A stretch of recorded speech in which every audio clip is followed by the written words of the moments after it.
তিনটা লেকচার আমরা কভার করছি তাই না? হচ্ছে 4 নম্বর লেকচার। দেখো যে লেকচার 4 এ কিছু জিনিস আমরা আগে কভার করছি, সেগুলো আমি একটু রিভিউ করে নিই। ড্যাম্পিং মেকানিজম, তোমার হচ্ছে যে ড্যাম্পিংটা গ্যালভানোমিটারে কি জন্য হয় বলো তো? আমরা যেটা শিখছিলাম সেটা হচ্ছে যে কোরের মাঝখানে এডি কারেন্ট লসের জন্য হয়, তাই না? সেইটা এখানে একটু বলা আছে, সেইটা তোমাদের এখানে একটু পড়তে হবে যে এখানে আরেকটা জিনিস অ্যাড করছে, সেটা হচ্ছে তোমার এই ড্যাম্পিংটা দুইটা কারণে হয়। একটা হচ্ছে তোমার এই ইলেকট্রোম্যাগনেটিক ইন্ডাকশনের কারণে, যেটা আমরা পড়ে আসছি এডি কারেন্টের জন্য যেটা, আর এটা হচ্ছে মেকানিক্যাল কারণ। মেকানিক্যাল ড্যাম্পিং কিভাবে হয় বলো তো? মেকানিক্যাল ড্যাম্পিং হচ্ছে তোমার বাতাসের বাধার জন্য হতে পারে না, বাতাসের যে বাধাটা সেটা পয়েন্টারকে যেটা বাধা দিতে পারে সেটা হচ্ছে একটা মেকানিক্যাল ড্যাম্পিং হতে পারে। আরেকটা কি বললা, স্প্রিং এর জন্য ড্যাম্পিং হতে পারে না, স্প্রিং এর জন্য কিন্তু ড্যাম্পিং হতে পারে। স্যার বক্সের মধ্যে থাকে বাতাস কিভাবে এফেক্ট করবে? না, বক্সের মধ্যে তো থাকে, কিন্তু এটা কি বায়ু শূন্য পুরো? ড্যাম্পিং না, পুরো বায়ু শূন্য না, কিছুটা হলো। বাতাস কিভাবে ঢুকবে এর ভিতর? না, তোমার হচ্ছে যে কোনো কিছুই কি তুমি একেবারে বায়ু শূন্য করে ফেলতে পারো একমাত্র ভ্যাকুয়াম ছাড়া? না, পারো না। সো কিছু না কিছু থাকবে, হ্যাঁ, নেগলিজিবল অ্যামাউন্ট, নেগলিজিবল। তারপর আরেকটা তোমার ড্যাম্পিং কিভাবে হতে পারে বলতো? এই যে কাঁটাটা, তার একটা নিজস্ব ম্যাস আছে না, এই ম্যাসটার জন্য সে যখন হচ্ছে তোমার যাবে, যেতে যাওয়ার পরে একটু সে স্থিতি জড়তা ফেস করবে না, একবার হচ্ছে শুরু হওয়ার সময়, একবার হচ্ছে শেষ হওয়ার সময়। সো ড্যাম্পিং এর গুলা মেকানিক্যালি যে ইফেক্ট গুলো করবে সেটা হচ্ছে এগুলোর জন্য হয়। সো এই তোমরা ফার্স্টের গুলো একটু এটা একটু রাখ, হ্যাঁ, এটা রাখো, ওটা রাখো। এটা শুধু কুলিং মাউন্টটা বলতে বাতাস বের হবে।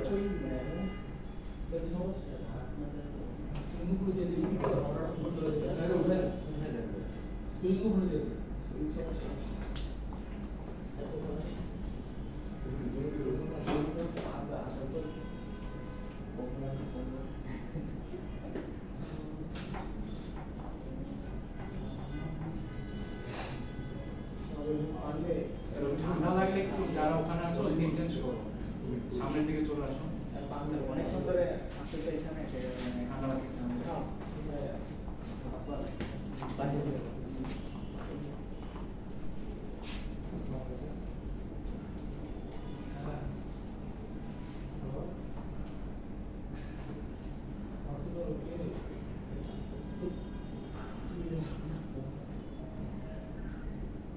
আচ্ছা ঠিক আছে, তোমরা হচ্ছে একটু দেখো এখানে। তাহলে আমাদের দুই ধরনের তোমরা দেখতে পারতেছো যে ড্যাম্পিং মেকানিজম আছে, তোমরা জাস্ট সাথে দুইটা পয়েন্ট দিয়ে লিখো। একটা হচ্ছে মেকানিক্যাল ড্যাম্পিং আর একটা হচ্ছে ইলেকট্রোম্যাগনেটিক ইন্ডাকশন ড্যাম্পিং। এবং ইলেকট্রোম্যাগনেটিক ইন্ডাকশন ড্যাম্পিং এর জায়গায় তুমি অ্যারো দিয়ে লিখবা হচ্ছে eddy current loss in galvanometer code. Just এখানে তুমি হচ্ছে এই তুমি কই যাও, বাইরে যাও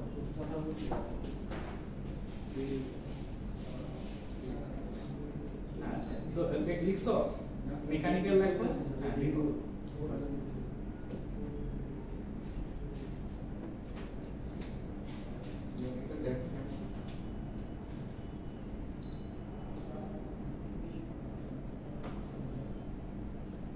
কি লিখছো বলো তো? ইলেকট্রোম্যাগনেটিক ইন্ডাকশন এই অ্যারো দিয়ে কি লিখছো? Eddy current loss in galvanometer code.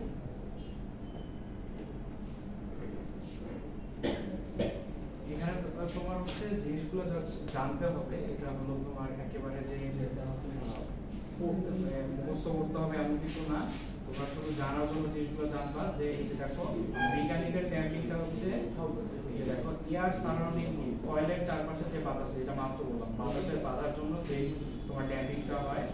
তারপরে হচ্ছে দেখো যে independent of electrical current through the coil, এই যে ড্যাম্পিংটা হচ্ছে তোমার কারেন্টের উপর ডিপেন্ড করে না, এই জন্য বলতেছে যে এটা হচ্ছে কারেন্ট ইন্ডিপেন্ডেন্ট, মানে কারেন্ট যতই যাক না কেন ড্যাম্পিং এর উপর কারেন্টের কোনো প্রভাব থাকবে না। তারপর হচ্ছে দেখো যে ফ্রিকশন, যেটা বেয়ারিং ফ্রিকশন, যেহেতু এটা পয়েন্টারটা হচ্ছে একটা জাংশন থেকে পয়েন্টারটা আমরা অ্যাডজাস্ট করি, সো এখানে একটা বেয়ারিং ইউজ করতে হয়। বেয়ারিং এর ফ্রিকশনের জন্য তোমার মেকানিক্যাল ড্যাম্পিং হতে পারে।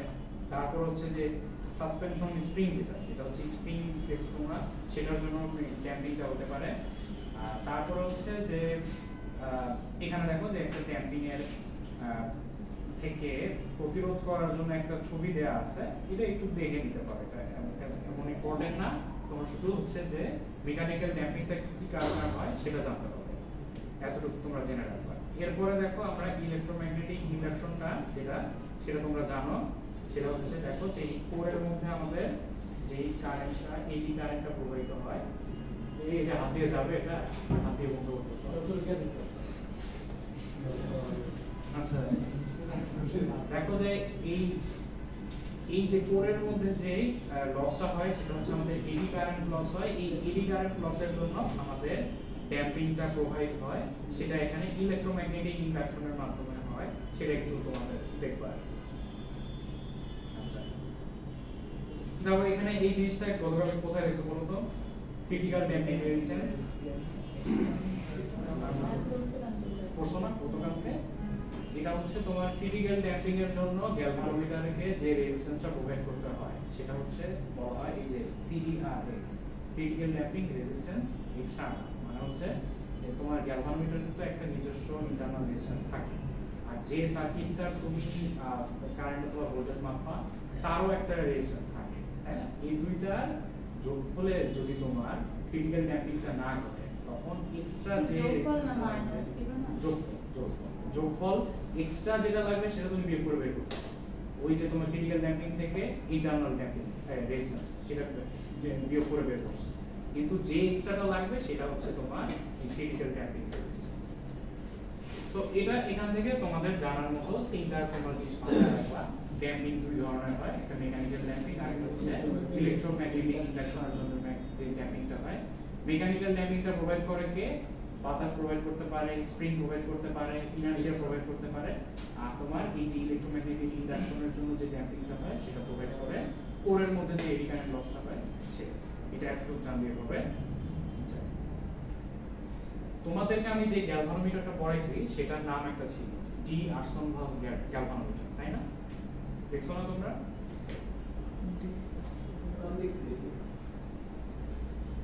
দেখো তোমাদের যে গ্যালভানোমিটার পড়াইছি সেটা হচ্ছে ডি আর্সনভাল গ্যালভানোমিটার। এই গ্যালভানোমিটারে আমরা হচ্ছে মেইন কনস্ট্রাকশন হিসেবে এই ডি আর্সনভাল গ্যালভানোমিটারটাই পড়ব। এখানে যেটা দেয়া আছে যে পিএমএমসি মিটার গ্যালভানোমিটারের জন্য, সেটা তোমরা একটু সেটা আর হচ্ছে এই যে গ্যালভানোমিটারের ওয়ার্কিং প্রিন্সিপাল সেম। সো আমরা জাস্ট পোটেনশিওমিটার না, এটা পটেনশিওমিটার। পিএম হচ্ছে পার্মানেন্ট ম্যাগনেট মুভিং কয়েল। এখানে এই যে দুই দিকে পার্মানেন্ট ম্যাগনেট দেওয়া হচ্ছে আর এখানে একটা কয়েল মাঝখানে মুভ করতেছে, এইজন্য এটার নাম হচ্ছে permanent magnet moving coil meter. So এটা তোমাদের আমি আর পড়াবো না, ডি আর্সনভাল গ্যালভানোমিটারটাই তোমরা মিটার হিসেবে পড়বা। একটা জিনিস পড়াবো এখানে, সেটা হচ্ছে তাহলে বাদ দিলাম কি বলো তো, পিএমএমসি মিটারটা সেটা আমি বাদ দিলাম, তোমরা ডি আর্সনভালটা পড়লেই হবে। দেখো যে আমাদের তোমার গ্যালভানোমিটারের যে পয়েন্টার ডিফ্লেকশনের সাথে আমাদের টেম্পারেচারের রিলেশনটা কি সেটা একটু দেখতে হবে। সেটা দেখো এখানে টেম্পারেচার কম্পেনসেশনটা তোমার একটু খাতায় পয়েন্ট টপিক লেখা থাকবে, টেম্পারেচার কম্পেনসেশন।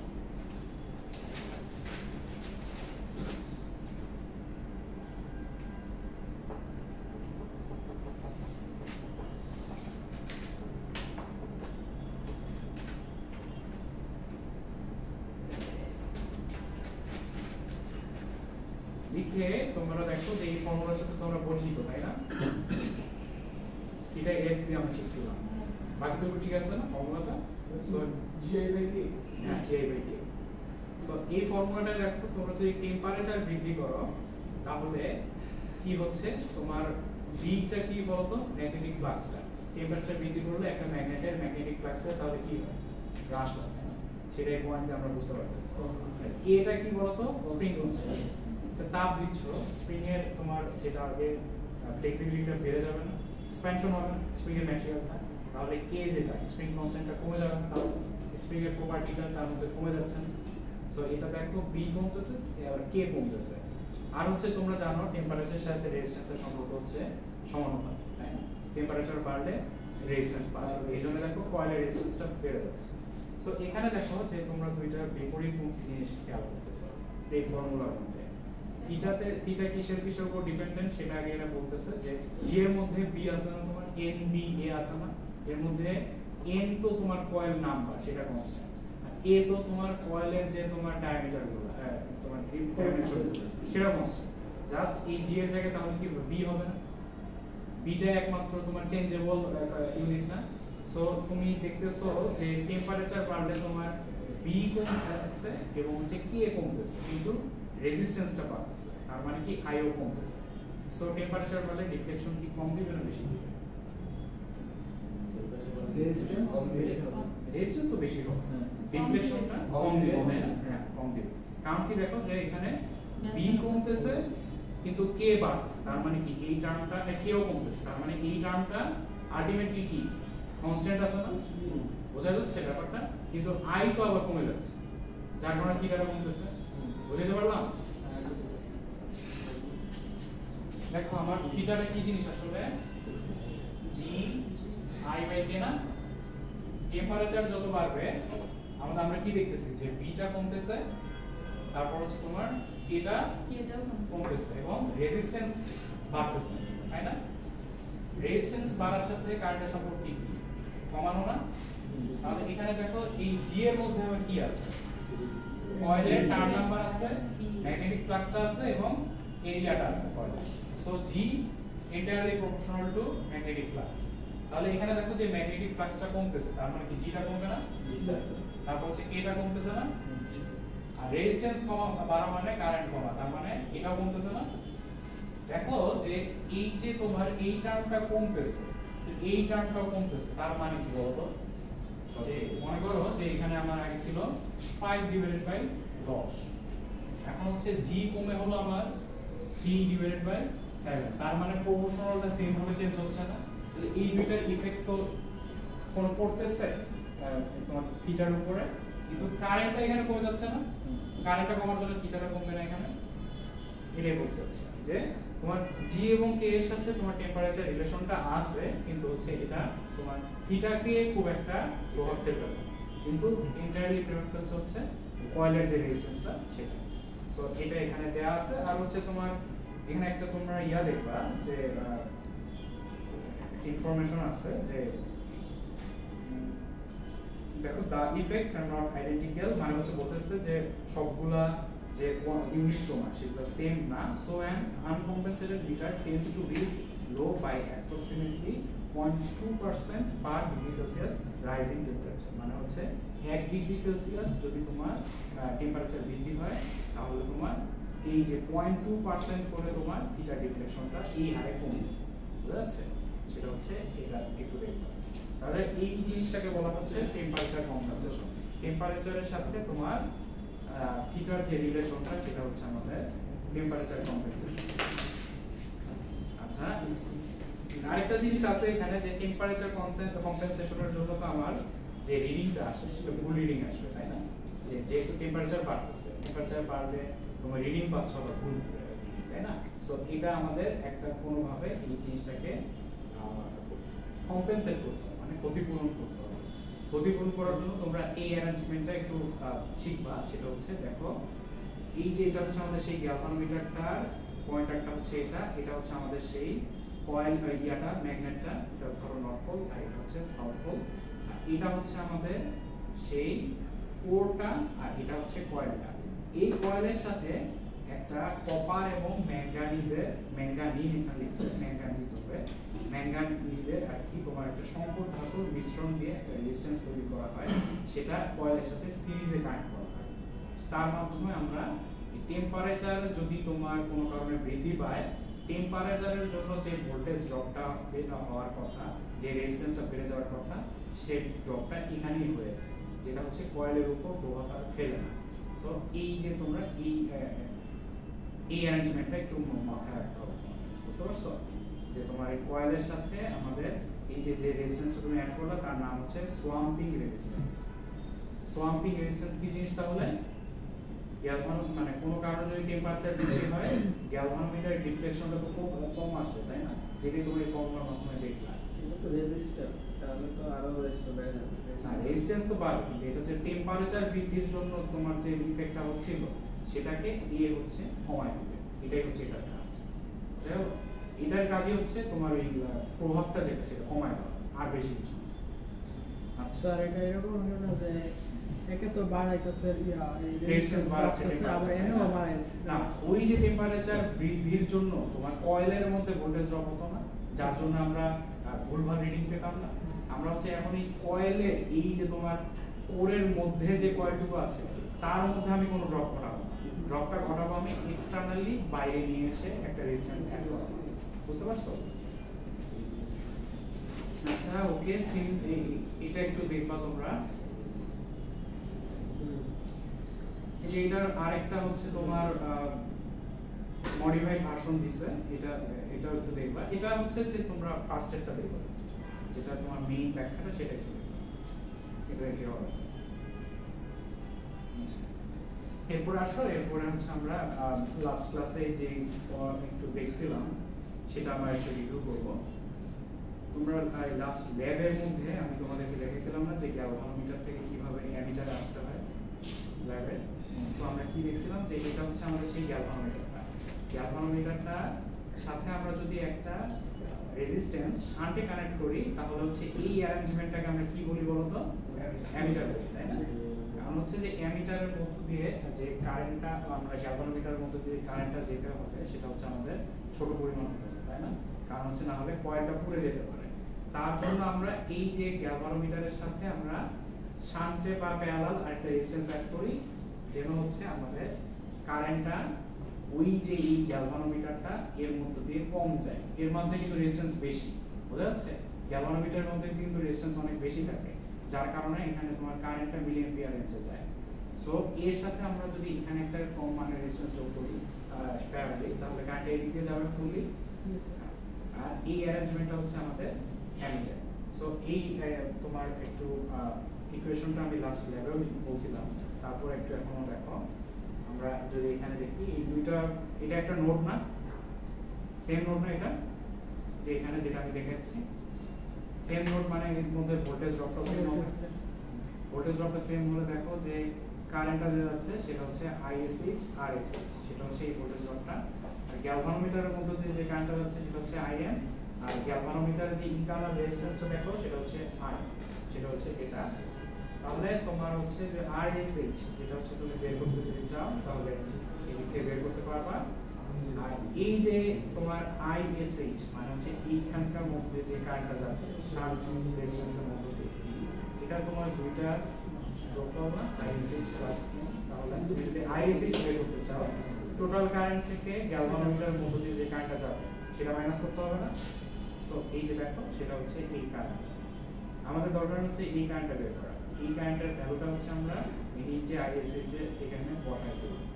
বসাই দেওয়ার পরে আমরা ওই যে তোমার গ্যালভানোমিটারকে যদি অ্যামিটারে কনভার্ট করতে হয় তাহলে গ্যালভানোমিটারের সাথে প্যারালাল যে রেজিস্ট্যান্সটা কানেক্ট করতে হয় সেটা হচ্ছে আমরা এই ভ্যালুটা থেকে বের করতে পারি।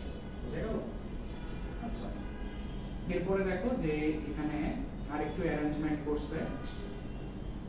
উভয় পক্ষকে যদি IM দিয়ে তুমি ভাগ করে দাও, এই যে তোমার উপরে যে লব এবং নিচের হর, সো এখানে তোমরা IM কেটে গেল, তাহলে RM থাকলো, আর নিচে থাকলো কি বলতো I divided by IM minus 1 না?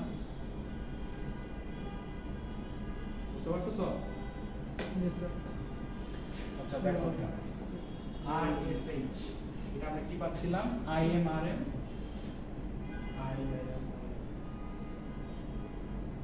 I minus IM। তুমি এখন উভয় পক্ষকে কি দিয়ে ভাগ করবে বলো তো? IM দিয়ে ভাগ করবে, IM ডিভাইডেড বাই IM। তাহলে কি থাকলো? RM থাকলো, I মাইনাস IM থাকলো, মাইনাস 1 থাকলো না?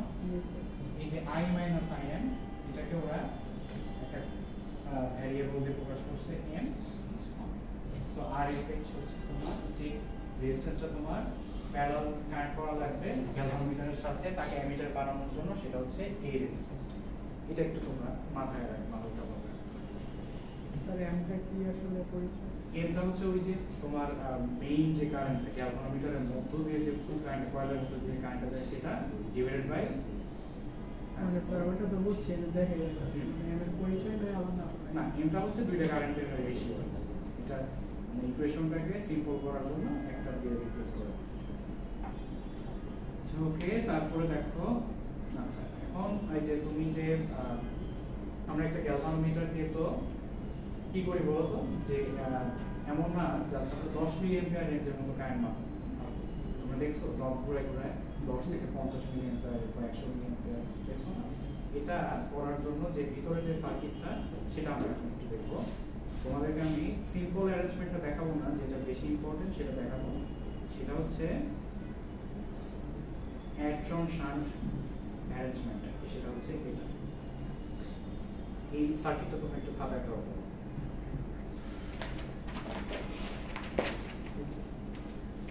আর খাতার টপিকে একটু নাম দাও অ্যাড্রন শান্ট অ্যারেঞ্জমেন্ট। ব্র্যাকেটে লিখবা হচ্ছে মাল্টি রেঞ্জ অ্যামিটার।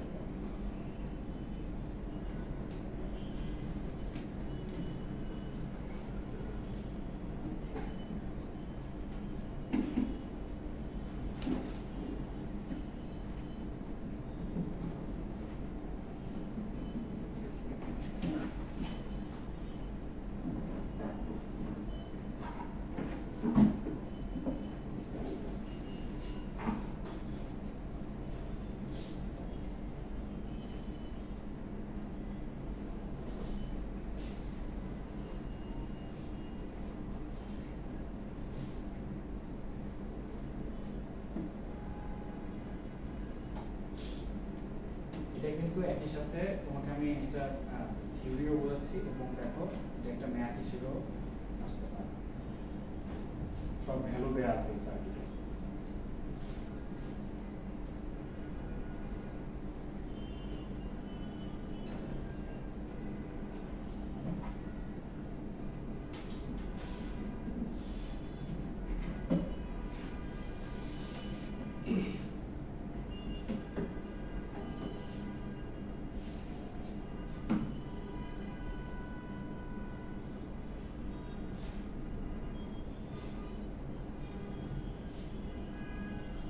আলাদা রেজিস্ট্যান্সের মানে ভোল্টেজটা আলাদা।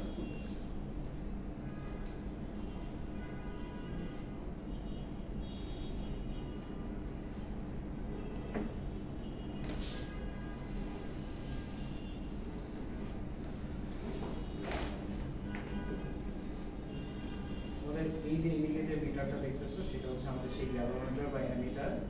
তারপর হচ্ছে তোমার এই যে এদিক থেকে এটা আমি পরে বোঝাচ্ছি, আপাতত মাথায় রাখবো এই হচ্ছে আমাদের সেই অ্যামিটার।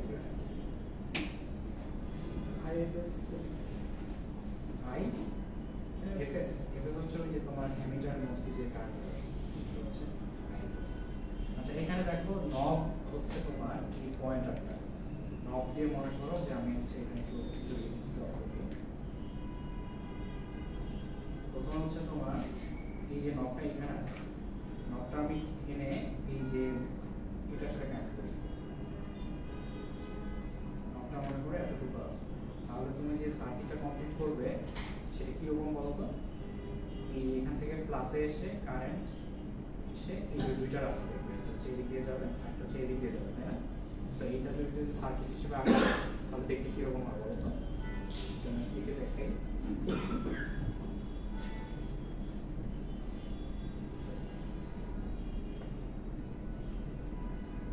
কারেন্টটা আসবে এদিকে, তারপর হচ্ছে তোমার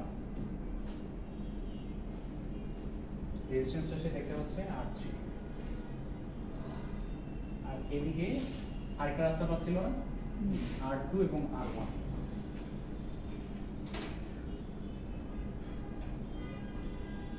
আর এখানে হচ্ছে আমাদের অ্যামিটারটা ছিল যার রেজিস্ট্যান্সকে আমরা Rn দিয়ে প্রকাশ করতে পারি।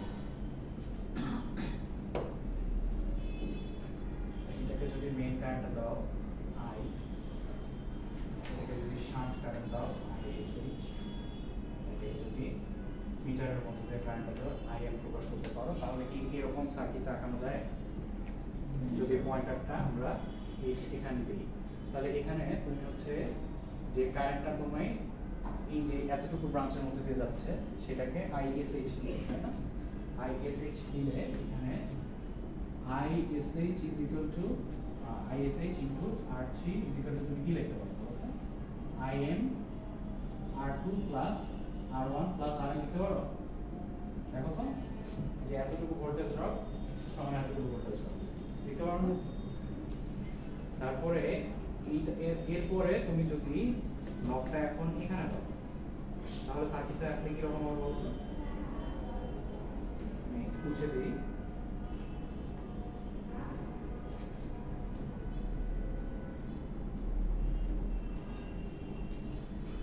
সার্কিটটা এখন জাস্ট এতটুকু,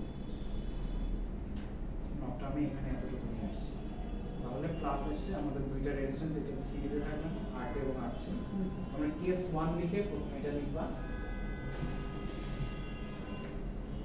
কেস 1 বা ফার্স্টে এটা, তারপর হচ্ছে কেস 2 দিয়ে লিখবো হচ্ছে এই কারেন্ট আসলো দিয়ে এসে দুইটা রেজিস্ট্যান্স দেখবে, একটা হচ্ছে R2 একটা হচ্ছে R3 দেখবে। এই দিক থেকে যাওয়ার সময় সে পাবে হচ্ছে R1 এবং Rn,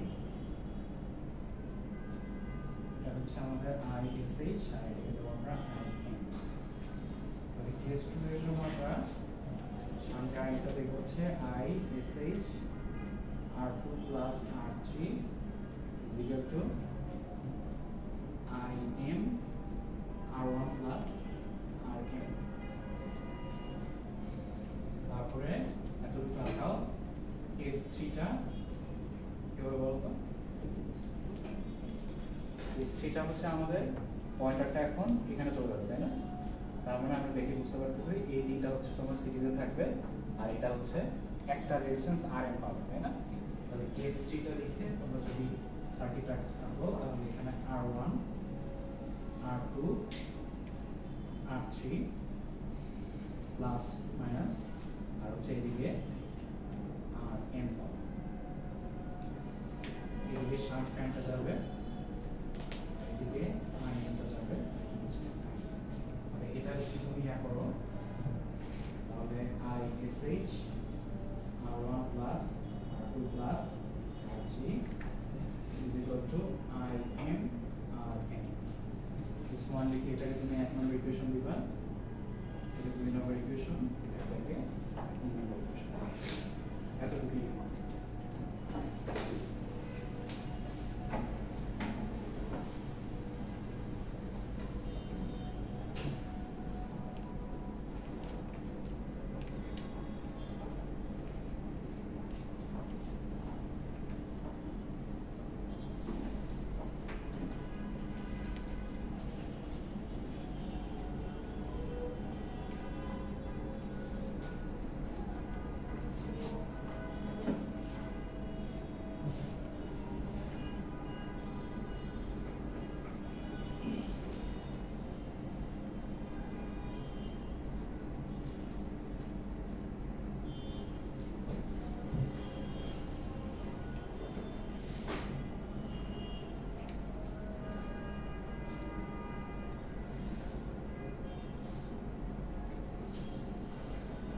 বুঝলাম, একটু এখানে হতো কিন্তু স্লাইড দিয়ে রেখে মনে থাকবে না বাসায়।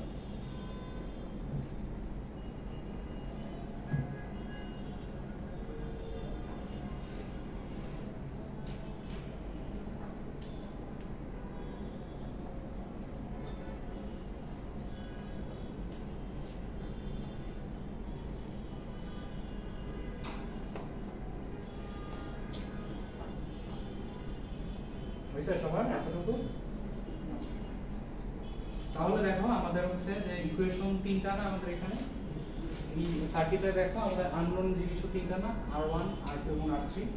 তাহলে আমরা এই ইকুয়েশনটা যদি সলভ করি তাহলে R1 এবং R2 R3 বের করতে পারবো না। সো বের করে তুমি হচ্ছে R1 এবং R2 R3 এর মান যদি ভ্যালু বসায় দাও তাহলে এই অ্যারেঞ্জমেন্টটাকে আমরা একটা মাল্টি রেঞ্জ অ্যামিটার হিসেবে ব্যবহার করতে পারি। তার মানে কি, যদি তুমি নবটা এখানে দাও তাহলে হচ্ছে সে 5 এম্পিয়ার থেকে তোমার 0 থেকে 5 মিলি অ্যাম্পিয়ার পর্যন্ত সে কারেন্ট মেজার করতে পারবে। তুমি যদি নবটা করে এখানে দাও তাহলে হচ্ছে তোমার 5 থেকে 50 মিলি অ্যাম্পিয়ার পর্যন্ত কারেন্ট সে মেজার করতে পারবে। এই নবটা তুমি করে এখানে দাও তাহলে 50 থেকে 1 100 মিলি অ্যাম্পিয়ার পর্যন্ত কারেন্ট যেতে পারে। সো এই যে এই সার্কিটটা দিয়ে তোমার হচ্ছে ম্যাথ থাকতে পারে, এই ম্যাথটা কিন্তু সলভ করে দেওয়া হয়। এটা একটু তোমরা R1 R2 এবং R3 এর ভ্যালুটা বের করবে, বের করে ম্যাথটা বাসায় একটু প্র্যাকটিস করবে। স্যার এখানে I = 50 মাইক্রো অ্যাম্পিয়ার। হ্যাঁ, এটা মাইক্রো ইউএ, হ্যাঁ মিউএ।